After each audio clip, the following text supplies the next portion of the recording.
오늘 5월 달은 가정의 달입니다. 특별히 오늘 우리 5월 첫 주일을 어린이 주일로 지키고 있습니다. 우리 자녀들 다음 세대들을 축복하며 또 그들을 위해서 기도하는 그런 주일입니다. 우리 한내교회에서 자라나는 자녀들이 다음 세대들이 이 시대의 영적 엘리트가 되어져서 하나님 나라를 위해서 크게 쓰임받는 그런 복된 자녀들이 다 될 줄로 믿습니다. 모세는 성경에 나오는 인물 가운데 이스라엘 민족을 위한 위대한 영웅이었습니다. 아마 이스라엘 역사에 있어서 가장 위대한 지도자 가운데 한 사람이 누구냐, 그렇게 꼽는다면은 모세를 꼽을 수가 있을 것입니다. 모세가 한 시대의 위대한 지도자가 될 수 있었던 것은 물론 첫 번째로는 하나님의 은혜였지만은, 그러나 그 배후에 모세를 위해서 기도하는 부모님의 눈물의 기도가 있었기 때문이었습니다. 오늘 본문에 모세와 같은 위대한 인물이 일어나기까지 어머니의 눈물의 기도, 부모님의 눈물의 기도가 얼마나 중요한가를 보여주는 그런 말씀이 오늘 본문의 말씀입니다. 출애굽기의 내용을 요약해 보면은 지금으로부터 3,500년 전 이스라엘 백성들은 애굽에서 이민 생활을 하고 있었습니다. 말이 이민 생활이지 노예 생활을 하고 있었죠. 그들이 애굽에 들어간 것은 이제 인신매매에 의해서, 형들의 미움을 받아 인신매매에 의해서 애굽으로 내려간 요셉이 하나님의 은혜로 총리의 자리에까지 올라가게 됩니다. 총리가 된 요셉이 자기의 가족들 70명을 야곱을 비롯한 아버지 야곱을 비롯한 70명이 애굽에 들어와서 430년 동안 고센 땅에서 편안히 살면서 200만 명이라는 민족을 이루게 됩니다. 처음에 그들이 들어왔을 때와는 달리 큰 민족을 이루었던 것입니다. 그리고 많은 세월이 흐르면서 정치적인 상황이 많이 변하게 됩니다. 요셉을 귀하게 여겼던 바로 왕들이 이제는 정권이 교체가 되면서 요셉을 인정하지 아니하고 이스라엘 민족을 경계하는 바로 왕들이 나타나게 되어졌습니다. 결국 이스라엘은 고통 가운데 하나님 앞에 부르짖었고, 그리고 하나님께서 약속하신 대로 모세라고 하는 민족의 지도자를 보내주셔서 이스라엘 민족을 해방시켜 주십니다. 그것이 바로 출애굽기의 전체 줄거리의 내용입니다. 그 가운데 오늘 1장을 보면은 모세가 태어난 시대적인 상황을 잘 보여주고 있습니다. 이스라엘 사람들의 수가 점점 불어나니까 바로 왕이 위기감을 느끼고, 이 이스라엘 백성들의 숫자가 점점 불어나면 나중에는 우리 애굽의 위협이 되지 않겠느냐, 그런 생각을 하게 되었던 것입니다. 그래서 이스라엘, 즉 히브리인들을 말살 정책을 펼쳤던 것입니다. 출애굽기 1장 11절부터 14절에 보면은 강제 부역에 이스라엘 백성들을 이제 동원시켜 가지고 여러 가지 고통스러운 그런 국가적인 건설 사업에 동원시킵니다. 그런데도 이스라엘 백성들은 계속 번성하게 됩니다. 그러니까 이제는 이 산파들을 시켜서 남자아이가 태어나면은 이 남자아이를 다 죽이라는 명령을 내립니다.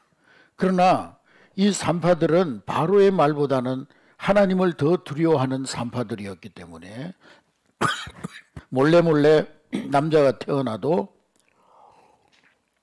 남자아이들을 살려주게 됩니다.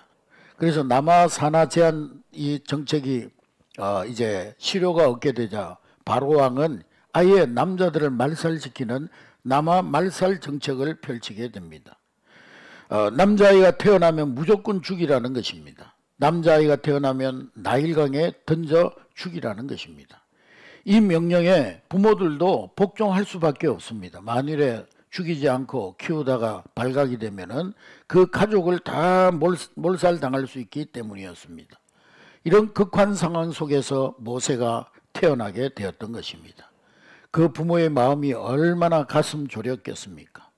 그런데 모세의 부모들은 믿음의 사람들이었습니다. 오늘 본문 1절에 보면은 레위의 가정에서 한 사람이 가서 레위 여자에게 장가들어 그랬습니다. 레위가 나중에 어떤 가문이 됩니까? 성전을 봉사하는 그런 성막을 관리하는 그런 지파가 되는데 그만큼 믿음의 조상들이었던 것입니다. 믿음의 가정의 한 사람이 믿음의 가정의 여자에게 장가들어서 가정을 이루었다 하는 것입니다. 그래서 요셉의 부모는 하나님이 주시는 지혜를 가지고 기도로 그 모세를 잘 살려냅니다. 그리고 위대한 이 시대 민족의 지도자 영웅으로 키웠습니다. 물론 전적인 하나님의 은혜였지만은 그러나 그 가운데 분명한 부모의 역할이, 특별히 모세의 어머니 요게벳의 역할이 너무나 귀했던 것입니다. 요게벳은 한 아이의 어머니로서 얼마나 가슴 졸이고 힘든 눈물의 시간을 보냈겠습니까? 아들을 낳자 탄로가 나지 않도록 가슴을 졸여가면서 그 아이를 숨겨서 키웠을 것입니다. 그리고 바로왕 공주의 양자로 보내면서 눈물을 흘리며 기도했을 것입니다. 그 후에도 모세가 바로의 궁전에서 자라는 동안에 얼마나 그 배후에서 모세를 위해 눈물을 흘리며 기도했겠습니까? 그 눈물은 그녀의 간절한 소원이었고 기도 제목이었고 헌신이었던 것입니다. 그래서 오늘 이 어머니 요게벳의 눈물의 기도의 의미를 정리해서 살펴보고 은혜 받는 그런 시간이 될 수 있기를 주의 이름으로 축복합니다. 먼저 모세의 어머니 요게벳의 기도는 자녀의 생명을 위한 눈물의 기도였습니다. 자녀의 생명을 위해서 기도했던 것입니다. 1절 2절의 말씀해 보니까 이제 아들이 태어났는데 그 아이가 잘생긴 것을 보고 석 달을 숨겼으나 남자아이가 태어나면 무조건 죽이라는 명령 속에 남자아이를 낳고 차마 죽일 수 없어서 숨겨서 키웠지만은 시간이 흘러가면서 이 아이가 점점 커가면서 울음소리가 바깥으로 나가고 상황은 점점 더 악화되어져 갑니다. 여러분 얼마나 그 부모들이 애를 태우면서 기도했겠습니까?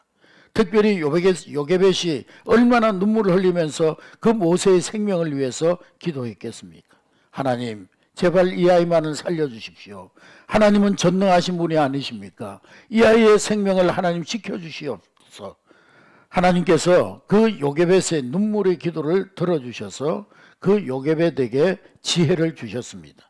3절 4절의 말씀해 보니까 3절 4절 다 같이 읽습니다. 시작. 더 숨길 수 없게 되며 그를 위하여 갈대상자를 역청과 나무진을 칠하고 아기를 거기 담아 나일강과 갈대 사이에 두고 그의 누리가 어떻게 되는지를 알려고 멀리 따라갔더니 나일강은 애굽 사람들이 신성시하는 마치 이 어머니 신과 같이 여기는 그런 강이었습니다.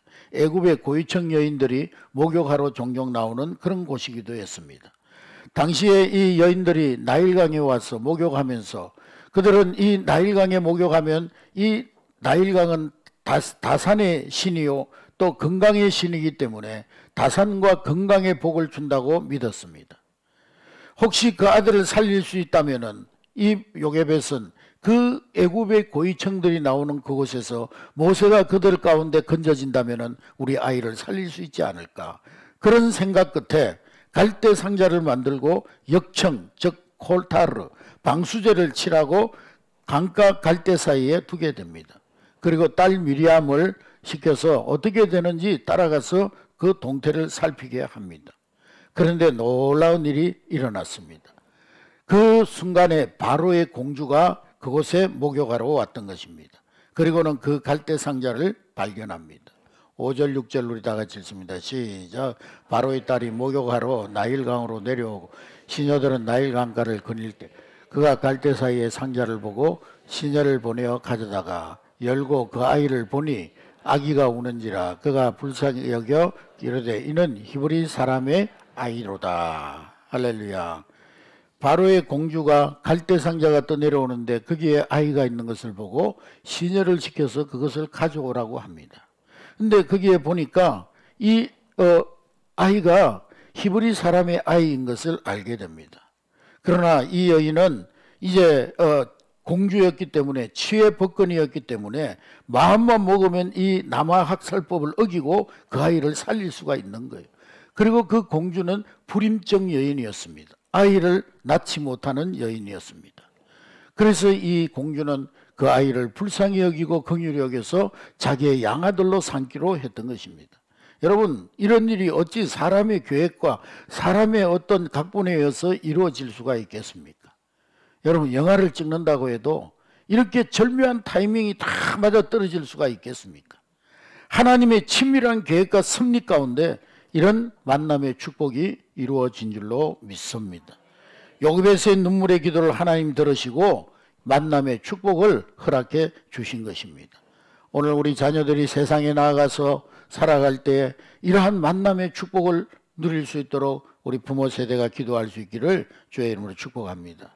누이 미리암이 공주에게 다가가서 제안합니다. 공주님, 유모를 구해드릴까요? 아무리 공주라도 아기를 낳지 않았기 때문에 젖을 먹일 수가 없지 않겠습니까? 뭐 요즘같이 남양분유, 파스텔 우유 뭐 이런 다양한 우유가 있는 것도 아니고, 또 공주가 만일 미리암에게 아이 됐어, 내가 알아서 할 거니까 너 꺼져, 그러면은 이야기가 또 달라졌겠죠. 그런데 공주는 미리암의 제안에 너무 기뻐했습니다. 그리고 그 순간에 그 아이를 양자로 삼으리라고 결심하게 됩니다. 9절 말씀해 보니까 9절 우리 다 같이 읽습니다. 시작. 바로의 딸이 그에게 이르되 이 아이를 데려다가 나를 위하여 젖을 먹이라. 내가 그 싹을 주리라. 여인의 아기를 데려다가 젖을 먹이더니, 그래 내가 당분간은 지금 당장은 이 아이를 내가 궁궐로 데려가서 양육할 수 없으니까 유모를 구해가지고 그 아이를 잘 키워주면은 내가 훗날에 그 아이를 데려가겠다. 그렇게 약속하는 것입니다. 모세의 어머니 요게벳은 모세의 유모의 자격으로 자기 아들에게 젖을 주면서 월급까지 받는 그런 사람이 되었던 것입니다. 여러분, 세계 최초로 월급 받으면서 자기 아들에게 젖을 먹이는 어머니가 되었던 것입니다. 하나님의 놀라운 응답이었던 것입니다. 이렇게 해서 모세의 생명을 구하게 됩니다. 여러분, 우리 부모들이 자녀들에게 거는 기대가 얼마나 많습니까? 공부해라, 좋은 직장에 들어가라, 또 좋은 배우자를 만나라, 세상에서 성공해라, 출세해라.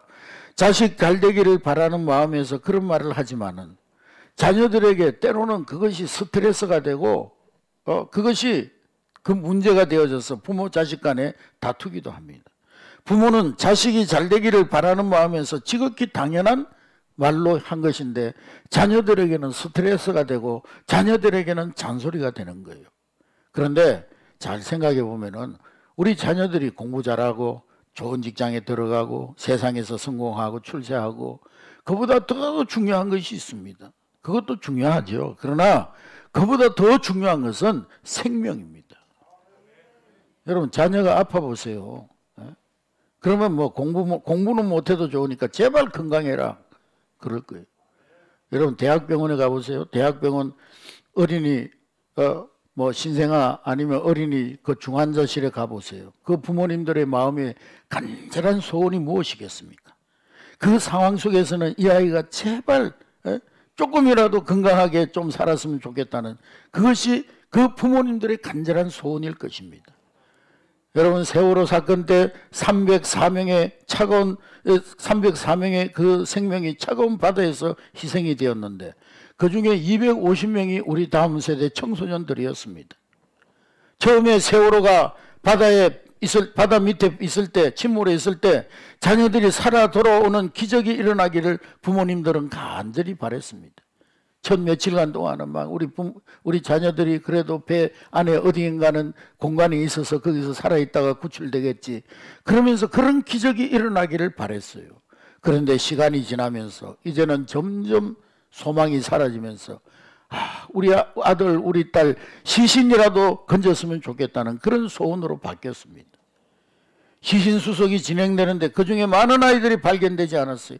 그때 부모님들이 얼마나 애를 태우든지 내가 우리 딸 우리 아들 시신을 한 번만 보기만 해도 소원이 없겠다고 눈물로 호소했습니다. 내가 평생 기머거리, 평생 내가 장님으로 살아도 좋으니까 우리 아이 시신 한 번만이라도 만지게 해달라고, 보게 해달라고. 그것이 부모님들의 간절한 호소였습니다. 장례식이 진행되는데 자녀들의 유골을 뿌리면서 부모님들이 이구동성으로 절규합니다. 아유, 아까운 내 새끼 제발 좋은 곳으로 가라고, 좋은 세상에서 편안하게 행복하게 살아달라고. 그것이 그 부모님들의 마지막 소원이었습니다. 어쩔 수 없이 우리 자녀들을 보내지만은 좋은 데라도 갔으면 좋겠다. 그게 부모님들의 간절한 소원이었습니다. 우리가 부모들이 자녀들에게 세속적인 욕심을 많이 부릴 때가 있습니다. 그러면서 정말 소중한 것을 놓칠 때가 얼마나 많은지 모릅니다. 공부보다, 세상에서 출세하는 것보다, 성공하는 것보다 건강이 더 중요하고 생명이 더 중요한데, 그 중요한 것을 우리가 놓쳐버리고 자녀들에게 세속적인 그러한 욕심을 가지고 자녀들을 양육할 때가 얼마나 많습니까? 특별히 육신의 생명도 중요하지만 더 중요한 것은 영원한 생명입니다. 우리 자녀들이 다 구원받아 천국 가는 것이 얼마나 가장 귀한 일이 아니겠습니까? 이런 가장 중요한 천국 가는 길을 자녀들에게 알려주고, 한 자녀도, 내 자녀들 가운데 한 영혼도 지옥 가는 일이 없도록 부모가 인도해 줘야 하는 것입니다. 그를 위해 눈물로 기도해야 하는 것입니다. 오늘 이것이 요게벳의 눈물의 기도였던 것입니다. 내가 곧 길이요 진리요 생명이니 나로 말미암지 않고는 아버지께로 올 자가 없느니라. 오직 예수 그리스도를 통해 하나님 만나고 천국 들어갈 수 있는 것입니다. 그런데 이 소중한 것을 빠뜨리고 우리가 다른 것들만 자녀들에게 기대하고 요구하고 우선순위를 놓치고 살아가고 있지는 않느냐는 말씀입니다. 정말 소중한 육신의 생명, 그리고 영혼의 생명을 위해서 눈물을 흘리며 자녀들을 위해서 기도할 수 있는 우리 부모 세대들이 다 될 수 있기를 주의 이름으로 축복합니다. 오늘 본문에 보면 요게벳은 모세를 나일강으로 떠내려 보내면서 갈대 상자를 만들었습니다. 그리고 그 갈대 상자 안에 역청을 칠하게, 나무의 진을 칠합니다. 역청은 고대 시대의 방수 재료로 쓰이던 재료로서 코페르인데, 이 코페르는 오늘날로 말하면 아스팔트나 타르 같은 그런 물질입니다. 요게벳은 나일 강문이 갈대 상자로 스며들지 않도록 갈대 상자에 역청을 발랐던 것입니다. 오늘 우리 부모님들의 눈물의 기도는 세상의 어떠한 그러한 어둠의 문화, 세상의 귀신 문화가 우리 자녀들에게 침투하지 못하도록 기도해야 될 줄로 믿습니다. 오늘 우리 자녀들에게 세상의 마귀 사상, 귀신 문화가 침투하지 못하도록 자녀들을 위한 기도와 말씀 교육으로 코테르를 발라야 하는 것입니다. 영국의 앨리스 베일리라고 하는 사람이 있는데, 이 사람은 자기가 공공연히 나는 사단 숭배자다 그렇게 선포했습니다. 이 사람이 기독교를 말살할 수 있는 전략을 책으로 집필했는데, 책 제목은 기독교를 말살하기 위한 10가지 전략이라는 그런 책입니다. 기독교를 이 땅에서 없애고 기독교를 대체할 수 있는 종교를 만들어내는 목표를 가지고 이 책을 썼던 것입니다. 이 책의 서두에서 이 사람 말하기를, 이 책에 기록된 내용은 내가 사단으로부터 영감을 받아서 기록한 전략이다 그랬어요. 자기가 스스로 사단에게서 이러한 전략을, 영감을 얻어가지고 이 책을 썼다는 거예요. 기독교를 말살하는 10가지 계략을 썼다는 거예요. 그런데 이 앨리스 베일리가 기독교를 말살하려는데 주 공격 대상은 노인이나 기성세대가 아니라 청소년 아동들이었다는 거예요. 젊은이들이었다는 것입니다. 그런데 가만히 보면 오늘 세계적으로 이 베일리가 쓴 이 사단의 전략 10가지가 세계 각 나라의 통치 전략으로 쓰여지고 있다는 것을 알 수가 있습니다. 기독교 말살 전략 가운데 하나가 교육 시스템에서, 공교육 시스템에서 성경적인 요소, 신앙적인 요소를 다 제거하라는 거예요. 아이들에게 가르치는 교육에서 성경적인 요소를 없애버리라는 거예요. 기독교 요소를 모두 제거하라는 거예요. 그래서 아이들로 하여금 이 기독교의 굴레에서 벗어나서 자유함을 가지게 하라는 거예요. 학교 교육을 통해서 하나님 없는, 하나님을 필요로 하지 않는 존재로 만들라는 거예요. 인생을 자기가 원하는 대로, 자기 욕심대로, 자기 감정대로 자유롭게 살게 만들어주는 교육, 그것이 바로 이 베일리의 이 사단의 전략 10가지 중에 하나인 것입니다. 지난 화요일 날 어떤 분과 다음 세대 교육에 대한 대화를 나누면서 그분이요 그런 얘기를 하는 거죠. 저한테, 목사님, 어릴 때는 아이들한테 너무 이렇게 막 편향적으로 기독교 신앙을 심어주는 것이 아니고 다양하게 뭐 인문학도 가르쳐주고 뭐 이 세상 세속적인 교육을 잘 해야지 애들이 막 폭넓은 그런 사고방식을 가지고 자라지, 너무 신앙 중심, 성경 중심, 교회 중심 하면은 편협한 사람이 되기 쉽다는 거예요. 그래서 제가 그랬어요. 아니, 세계적인 성경적인 세계관, 신앙적인 세계관이 편협한 것이냐? 성경 속에 보면은 정치, 경제, 사회, 문화 모든 분야, 심지어 예술의학에 관한 최고의 지식과 지혜가 성경에 담겨져 있는데, 예? 성경 교육이 편협한 사람으로 만든다는 것이 무슨 말이냐? 세계적인 음악, 세계적인 문학, 세계적인 미술 작품이 다 성경에서 영감을 받아가지고, 예? 세계적인 소설, 세계적인 모든 사상들이 다 성경에서 영감을 얻어가지고 나온 것들인데, 성경 교육이 과연 편협적인 교육이냐고 반문을 했습니다. 현대 교육의 아버지라고 하는 존 듀이라는 사람이 자기의 교육 철학을 주장하면서 아이들을 교육할 때 아이들이 원하는 대로 해주는 것이 교육이다, 그렇게 강조했어요. 그래서 뭐 우리 공교육에서 자율성, 창의성 교육을 하잖아요. 강조하는 교육을 하잖아요. 그래서 그런 어떤 교육의 영향이, 존 듀이의 이런 교육의 영향이 교회 안에도 들어와 가지고 그런 교육이 이루어지고 있습니다.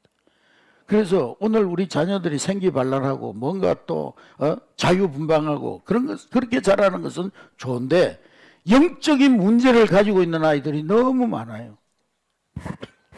지금 초등학교 학생들 가운데, 아니 청소년들 가운데서도 정신과 상담을 받아야 될 정도로 정신적으로 심각한 애들이 10명 중에 5명입니다, 여러분.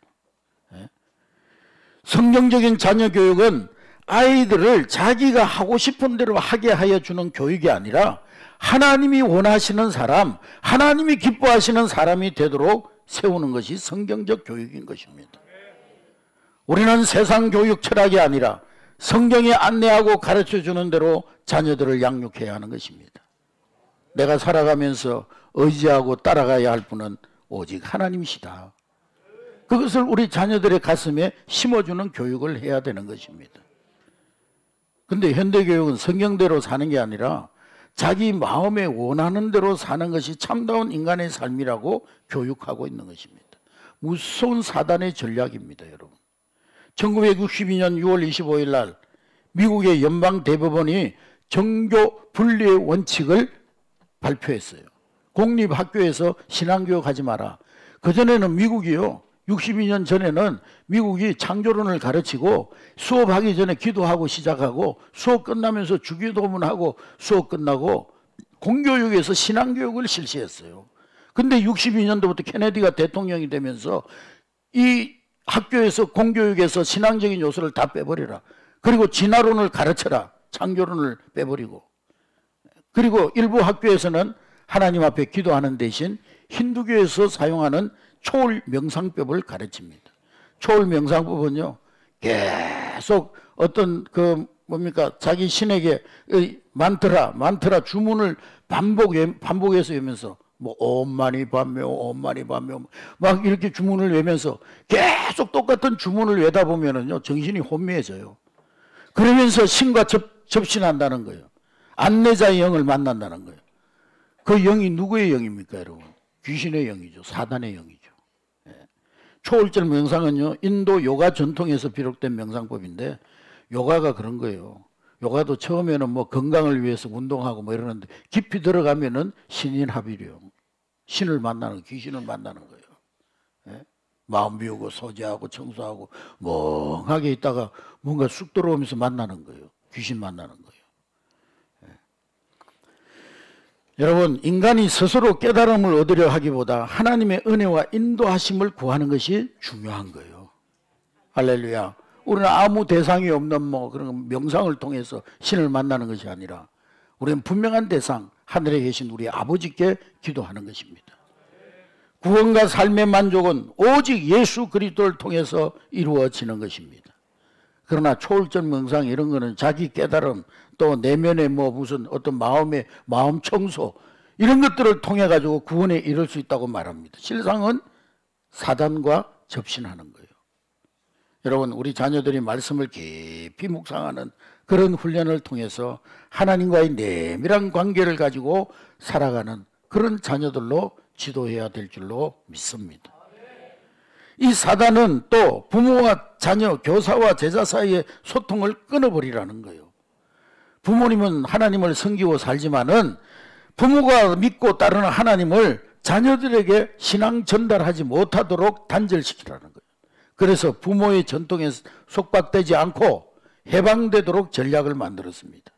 부모들이나 교사들이나 인생의 선배들이 자녀들이나 자기의 제자들, 후배들에게 뭔가 인생의 어떤 경험을 가지고 가르치면 훈육하면은요, 아이고 꼰대 라떼 같은 소리가 앉았네. 그러면서 이 꼰대 취급하고 라떼 취급하는 분위기가 만연합니다.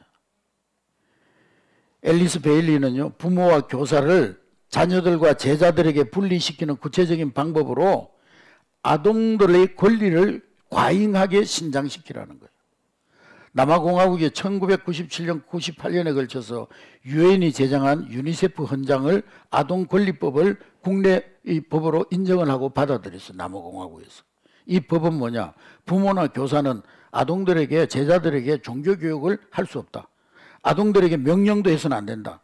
아동들도 아동들 나름대로의 인권이 있는데 그 아동의 인권을 무시해서는 안 된다. 차별해서는 안 된다. 그래서 부모와 제자라 할지라도 아동들에게 명령할 수 없다. 아동들은 부모에게 이렇게 말할 수가 있다. 나는 그런 말 듣고 싶지 않아요. 엄마가 뭐라 그러면 나 그런 말 듣고 싶지 않아요. 나는 부모님이 말하는 대로 하고 싶지 않아요. 또 가르치는 선생님들에게도 선생님, 나에게도 학생의 권리가 있습니다. 선생님, 나에게 그렇게 강요하지 마세요. 그런 식으로 말하지 마세요. 지금 우리나라에도 그런 법이 지금 영향을 미치고 있지 않습니까? 공교육 현장이 다 무너져 가고 있어요. 수업 시간에요, 애들이 그냥 자고 있는데도 선생님이 깨우지를 못해요. 엊그제도 누가 그러더라고요. 애가 자가지고 깨웠더니만 씨발로 이러더라는 거예요. 에? 야, 너 자지 마. 지금 수업 시간에 왜 자냐? 그러더니 씨발로 이러더라는 거예요. 학생들이 피곤하면 잘 권리가 있다는 거예요. 사생활 보장이라는 미명 아래 학생들의 사적인 생활에 교사들이 지도하거나 관여하면은요, 학생 인권 침해로 고발당한다는 거예요. 체벌도 하지 말라는 거예요. 체벌금지법은요, 이미 세계 각국에 법제화되어 있습니다. 실제로 오늘날 선진국의 대부분 나라들이 아동들이 아무리 잘못해도 체벌할 수 없게끔 법으로 금지되어져 있어요. 한국의 학생인권조례 역시 체벌을 일체 금지하고 있습니다. 뭐 꽃으로도 때리지 마라 뭐 그러더라고요. 여러분, 교사들을 이런 전략의 실행 요원으로 또 사용하라는 것이 사단의 전략입니다. 지금 유럽의 여러 나라들이 아이들이 7살만 되면 너는 부모의 신앙을 따를 것인지 말 것인지 선택할 자유가 있다. 부모는 자기 신앙을 너한테 강제할 권리가 없다. 그러니까 네가 믿고 싶지 않으면 나는 믿고 싶지 않다고 부모에게도 말해야 된다. 교사들이 아이들로 하여금 부모와 하나가 되지 못하도록 가르치고 있는 거예요. 너는 자유인이 되어야 된다. 여러분, 근데 물을 떠난 물고기가 진정한 자유인일까요?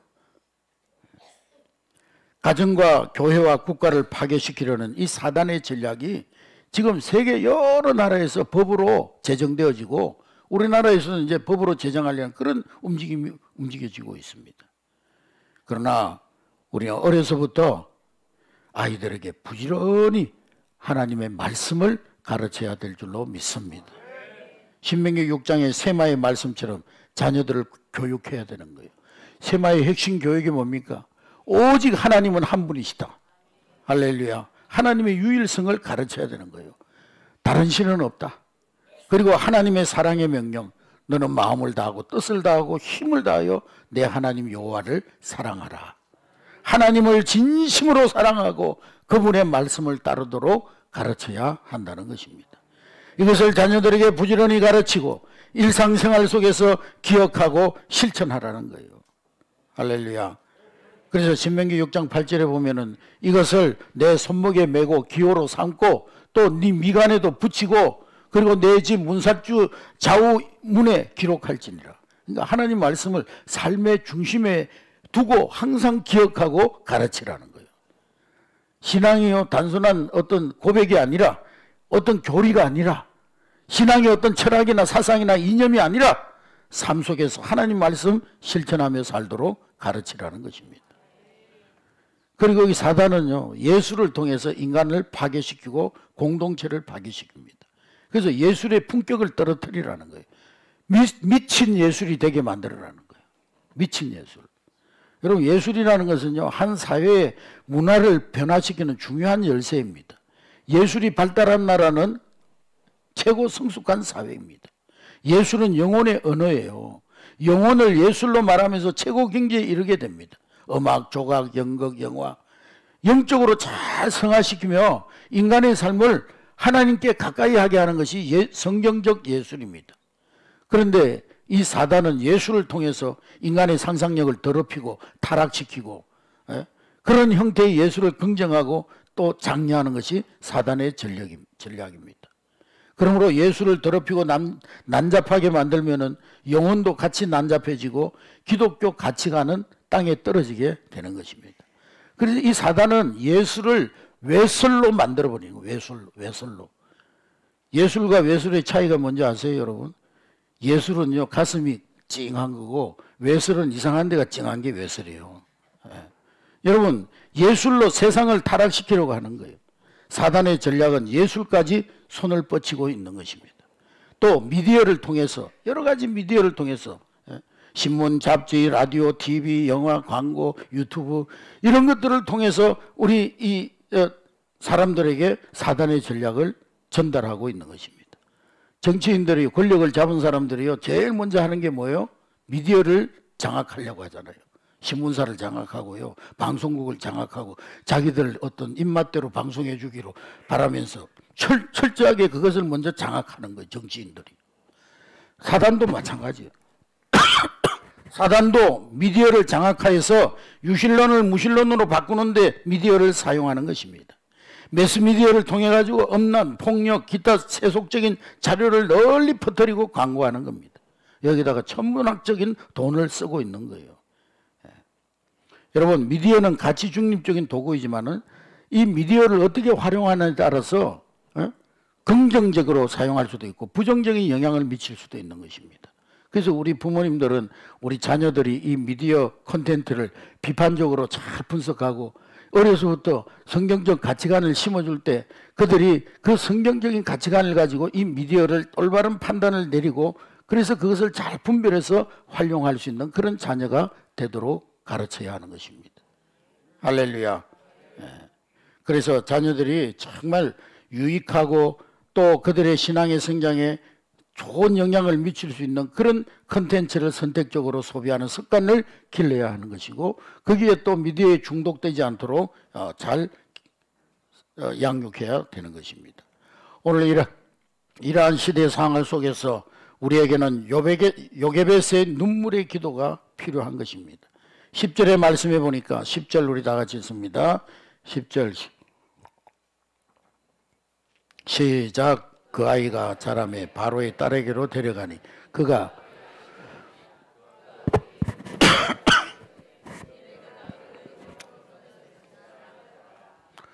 요게벳은 궁궐로 가는 모세를 보면서 얼마나 눈물을 흘렸겠습니까? 한편 다행한 일이지만 자식을 떼내어 보내는 어미의 심정이 오죽했겠습니까?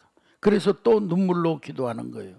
또 이 모세가 바로의 궁전에 가서 생활하는 동안 이 요게벳은 얼마나 눈물로 모세를 위해서 기도했겠습니까? 궁궐에서 정말 행복한 삶을 살기 위해서 기도했을 것입니다. 내가 직접 챙겨주지는 못하지만은 그 눈물의 기도, 그것이 무엇보다도 강력한 이 모세를 향한 사랑의 기도였던 것입니다. 요게벳의 눈물의 기도를 생각하면서 우리가 부모로서 자식의 행복을 위해 무엇을 할 수 있는지, 무엇을 해야 되는지 우리는 깨달을 수가 있는 것입니다. 우리 부모님들은 무엇보다도 먼저 우리 자녀들을 하나님의 손에 맡기고 기도해야 될 줄로 믿습니다.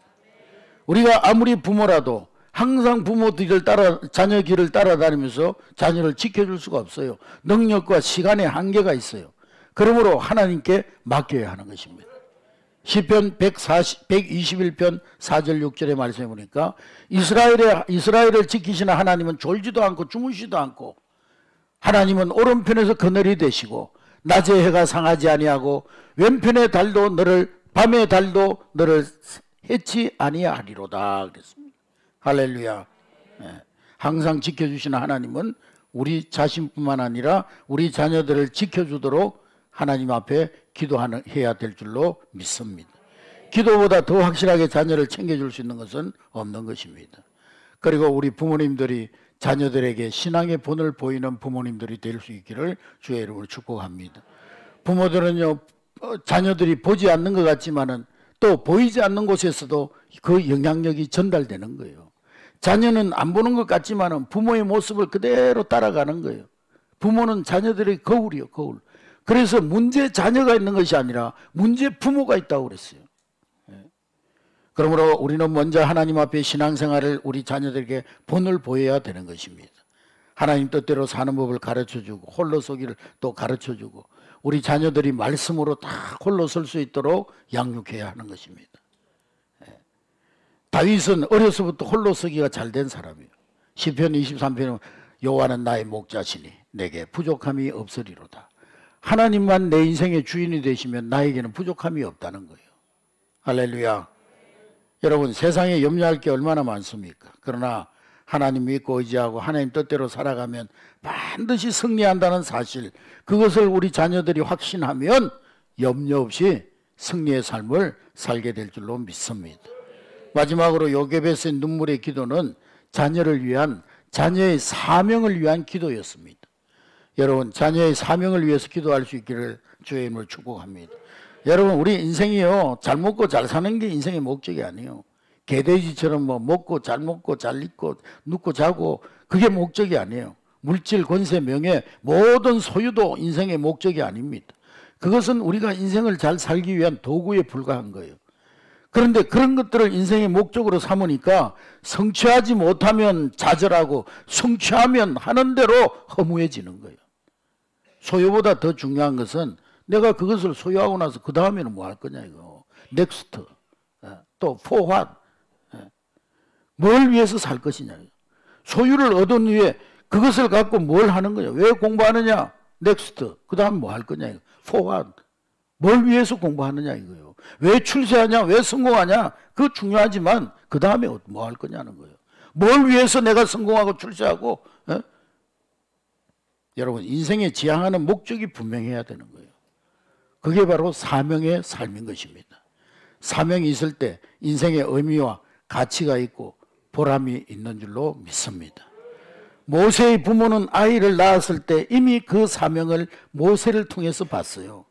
애굽에서 학대받는 이스라엘 민족을 구원할 자가 바로 이 아이가 아닐까, 이렇게 생각하고 기도했던 것입니다. 히브리서 11장 23절에 보니까, 히브리서 11장 23절 시작. 믿음으로 모세가 낳았을 그 부모가 아름다운 아이임을 보고 석 달 동안 순교 왕의 명령을 무서워 아니하여.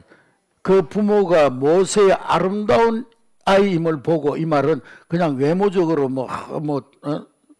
꽃미남으로 생긴 것을 봤다는 것이 아니고, 이 아이는 하나님의 뜻을 이룰 하나님의 보시기에 아름다운 아이임을 봤다는 거예요.